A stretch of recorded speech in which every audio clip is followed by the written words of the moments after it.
नमस्कार साथियों। देश में नई शिक्षा नीति लागू हो गई है और जिन राज्यों में लागू नहीं है वहाँ भी लागू हो जाएगी। देश की नई शिक्षा नीति मिड डे मील के साथ भी है।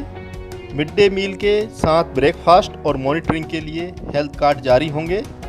देखें पूरी न्यूज क्या है। नई शिक्षा नीति में देश के 9.65 करोड़ बच्चों को स्कूल में मिलेगा ये नाश्ता। नाश्ते में किसी दिन मूंगफली, चना और गुड़ होगा तो किसी एक दिन बच्चों को अंडा, दूध भी दिया जाएगा। ये सुझाव एम्स दिल्ली की कमेटी ने सरकार को दिया है। देश में औसतन रोजाना 9.65 करोड़ स्कूली बच्चे मिड डे मील खाते हैं, लेकिन नई शिक्षा नीति के तहत अब उन्हें स्कूल में गर्मा गर्म नाश्ता भी मिलेगा। रोजाना का नाश्ता कैसा होगा, ये सुझाव एम्स दिल्ली की कमेटी ने सरकार को दिया है।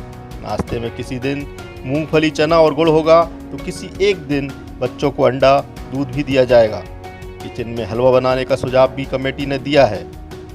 गौरतलब है कि देश भर में एमडीएम खाने वाले बच्चों की पंजीकृत संख्या 13.10 करोड़ है, जबकि हर रोज खाने वाले बच्चों की संख्या 9.65 करोड़ होती है। सरकारी स्कूलों के बच्चों को शिक्षा से जुड़े रखने के लिए एमडीएम के साथ साथ अब नाश्ता भी शुरू किया जा रहा है। मोदी सरकार 2016 से इस दिशा में काम कर रही थी।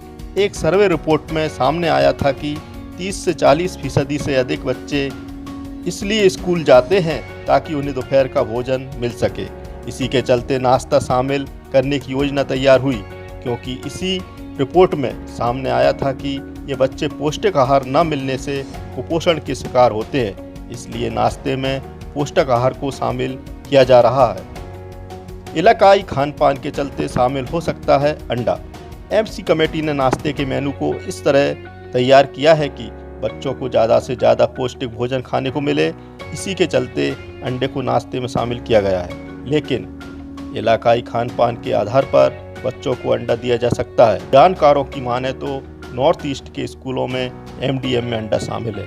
नाश्ते के इस मेनू में राज्य सरकार चाहे तो बदलाव कर सकती है। इस बदलाव में और अधिक आइटम जुड़ सकते हैं। तो दोस्तों, ये थी नई शिक्षा नीति का नया मिड डे मील और ब्रेकफास्ट। धन्यवाद।